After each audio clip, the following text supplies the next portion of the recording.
Hello and welcome to the Insecure Chef. I'm here with my wonderful wife Regina. Today we're going to be doing another favorite Chinese dish of mine, Szechuan Chicken. So all the ingredients as usual are on the channel, and basically this is typically a spicy dish, but for those who don't enjoy spice, you can actually just leave it out. It's still a very delicious dish. Did you hear that, Sue? You can leave it out. Okay, so you can make this if you like it, or I can make it for you. But with that done, first thing we're going to do is we've got the chicken, which I've already cut up into slices. All right, and I'm going to be adding to that a pinch of salt. And again, don't go necessarily by what I'm doing, go by the recipe. I'm hoping I'm cognizant enough now of what I'm adding without killing my own dish. But if I do kill it, it's only because it's my fault and it's only for me. So again, Regina doesn't eat this, though she really could probably get away with it if I left the hot sauce out. We'll need to discuss that, babe. Okay. Okay, Sounds so I've got good. the salt and pepper in there right now. I'm going to give a splash of sesame oil. Now, for those purists out there who are saying, oh, you should never cook with sesame oil, since obviously this chicken is going to get stir-fried very shortly. I understand that. However, I've learned, at least to my tastes, that small amounts of sesame oil, when I use it as I just did, does not come out with a burnt flavor of any type. I find it to have a very mild background, woody, smoky taste, and it doesn't have any kind of burnt, so I enjoy it. For those who feel absolutely you should never stir fry with it, then you're more than welcome to leave it out. All right, to that, I'm going to be adding about a half to a whole egg white. Okay, this is egg white going in. All right, yeah, that's good enough. And then to that, I'm going to be adding about 3/4 of a tablespoon of cornstarch.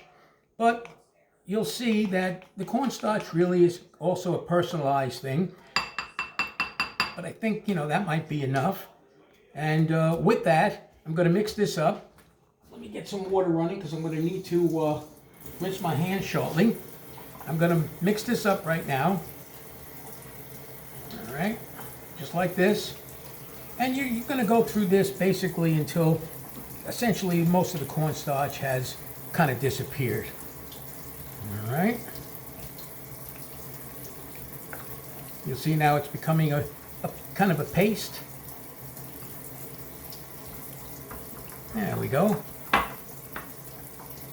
And that's pretty good. I think the quantity I used for this quantity of chicken, which is about 6 ounces, was good. All right.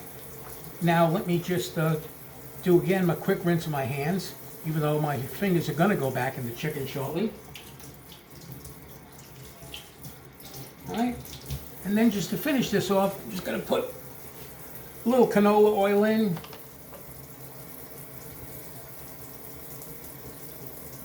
That's good for that. Again, all the actual measurements are on the channel. And then one final mix. And this will be sitting for marinating. Doesn't take long. By the time we discuss the next ingredients and how we get started, this will be fine. This is not like it's a 30-minute or a 60-minute marinade. It is a velveting technique typically used by most Asian and Chinese style restaurants to help make the chicken more tender. So with that, we'll be right back. Okay, we're back. As you can see here, I have the wok set up. I've got the canola oil in there, or whatever your oil of choice is, and I'm heating it on medium to medium high. Should be plenty hot. And what we're going to do is we're going to stir fry the chicken right now until it's completely cooked, and then we'll take that out of the wok. So we're putting that in right now.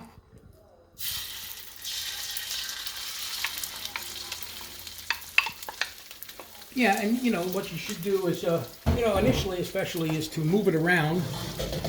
This left hand is left. Move around so it doesn't stick together initially. Just separate those pieces. As I said, this is about 6 ounces. And if I didn't mention it, this entire dinner is for one. Obviously, if you want to make it or greater than that quantity for more people, just proportionally scale up the recipe.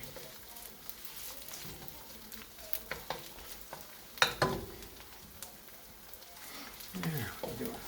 We'll go around on this for a little bit.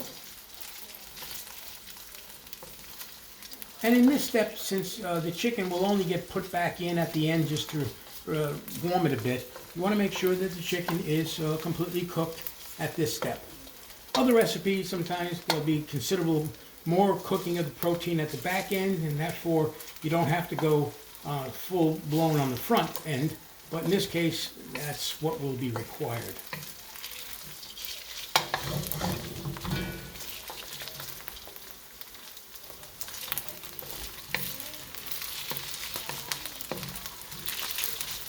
Again, there was some commentary about the fact of the use of the sesame oil at this step. Now, as you saw, there's very little in the marinade.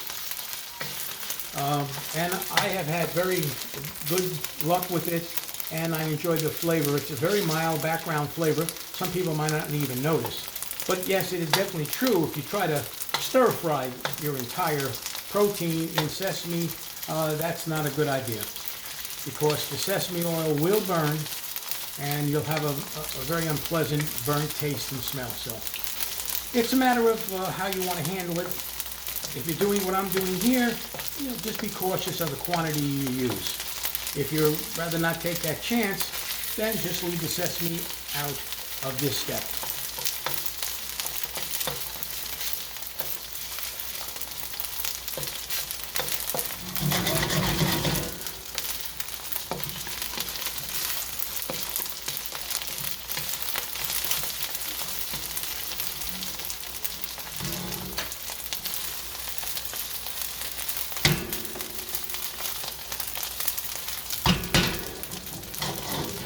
Nothing sticking, and it's always good.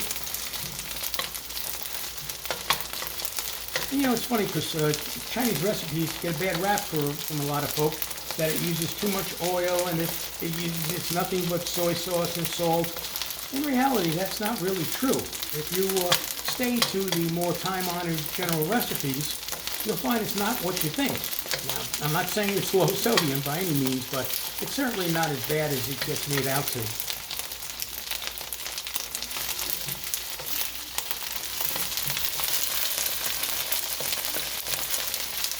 Alright, you see the chicken's browning up. I just lowered the heat a bit, because I don't necessarily want to brown it to excess.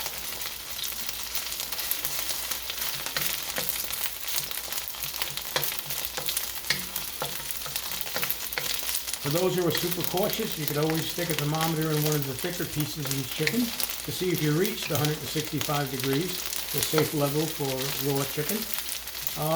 Another trick, when it's sliced this thin, I found that if you can actually cut through it, as I basically just did here, that's usually a good indication that the chicken has been cooked through.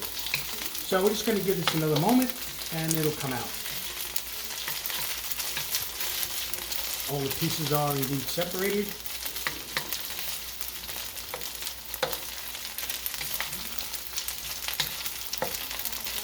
What do you think, huh? Looking good? It looks good. Yeah, browning up nice. Cutting through it very easily.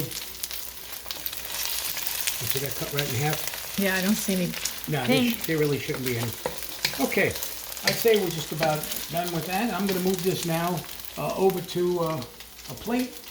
Turn the heat off for the moment.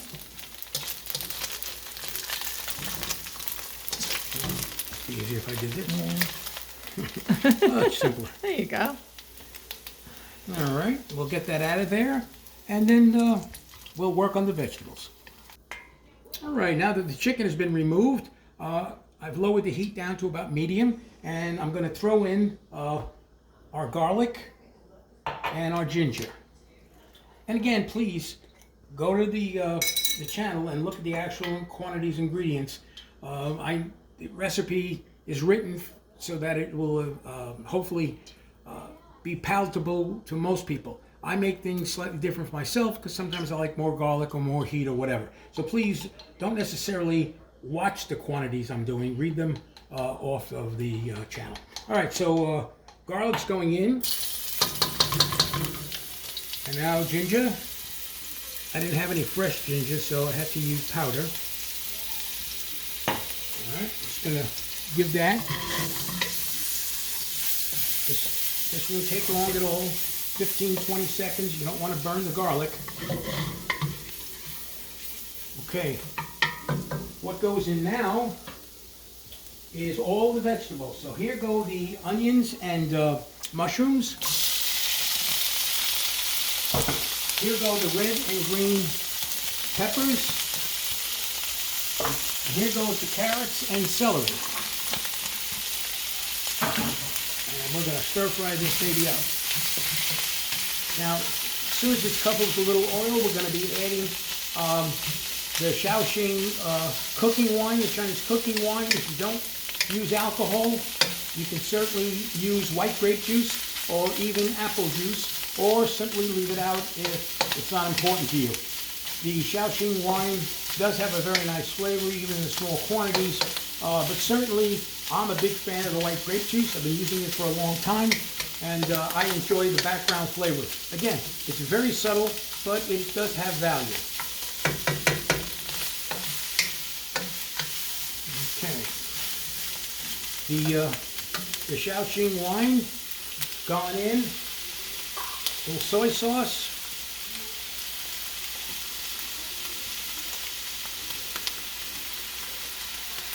And the water. This is about 3/4 of a cup of water. All right. We'll raise the heat slightly because the water obviously will lower it down, but the wok will pick up that heat very quickly.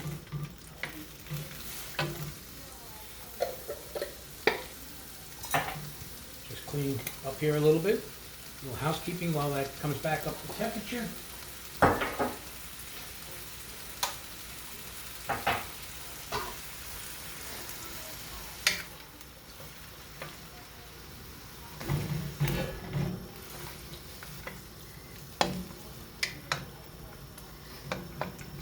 Now, if you really prefer your vegetables soft, which is not typically associated with stir fries, but some folks like it. Some folks have medical reasons for that.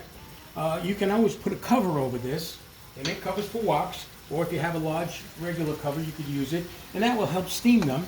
Again, that's not the typical approach, but it's just something that I've learned for folks who don't prefer their vegetables to be that firm.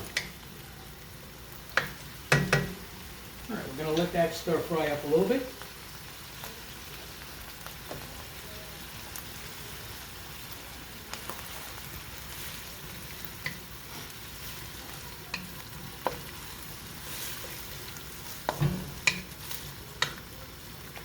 All right, when this gets to the consistency and the tenderness that I prefer, we will be adding the sauce ingredients.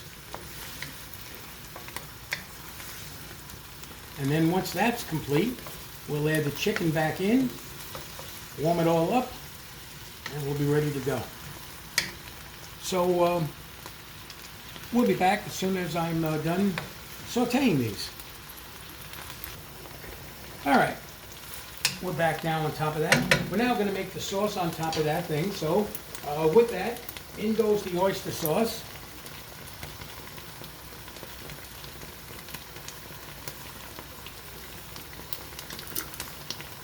Followed by a little sugar.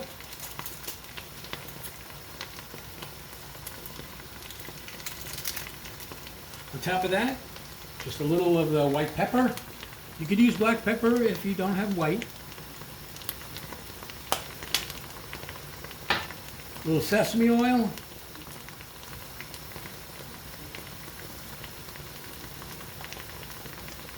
A little vinegar. You can use white vinegar or red wine vinegar. Just a bit. Not much at all. And then, whether you like it hot or not hot, you can put in the sriracha sauce, and how much you want is really up to you, or leave it out completely, as I mentioned that to you, Sue. Okay. Oh, It tastes good. yeah, it got me ready. Tasted by the best. Okay. And now,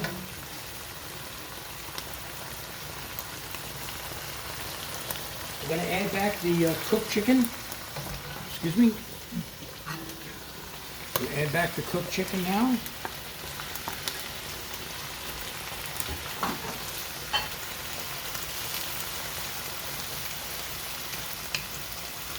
Going to add a little bit more soy sauce.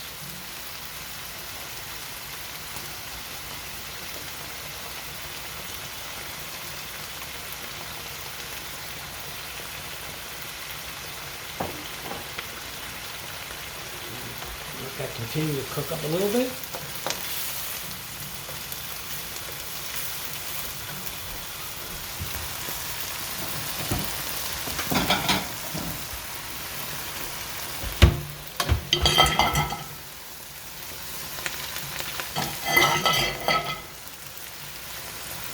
And at this point, we're going to add cornstarch and water mixture to thicken up the sauce. Give that a stir.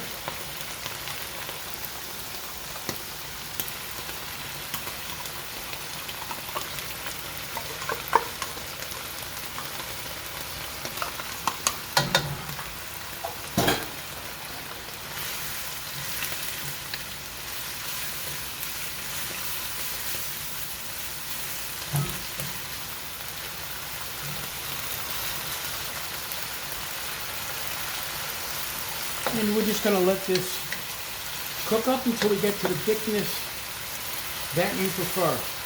Personal taste, your choice.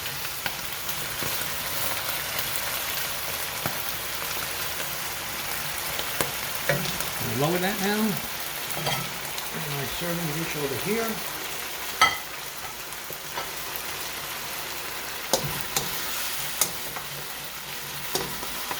Smells good. Smells delicious. All right. For my taste, that sauce is about where I want it. You can show them, huh? Yeah, no, See right it there? looks good. Yep, that's about where I like it. Turn that off. And let's plate this.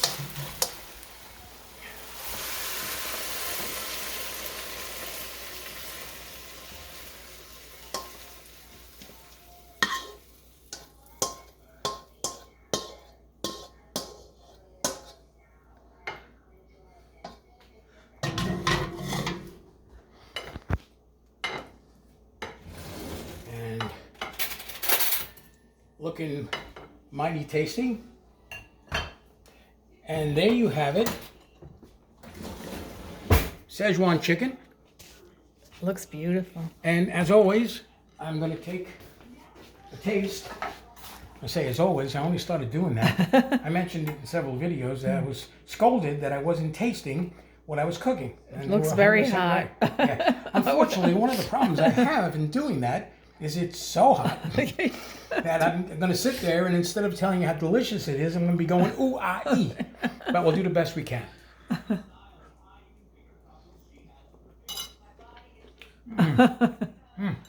How is it? That is good. It Very looks, flavorful. Really very good. I know it looks it. It really does and smells it too. All the veggies. No, it is good. Let me take a little taste of my peppers. Nice crunch. Not hard. So, from the Insecure Chef and his wonderful wife Regina, Have a wonderful here's night. your Szechuan chicken dish. Enjoy. Take care, and a poor dog has got a collar around his neck. Oh, he scratched his corneas. Scratched the cornea in his eye. You can see he's blinking Just up. miserable. So, he's Very got all kinds of meds in there. But that doesn't stop him from wanting a taste of this. So, Right. thank you again, everybody, from the Insecure Chef and his wonderful wife Regina. Have a wonderful Have dinner. a wonderful day. Bye-bye. Bye.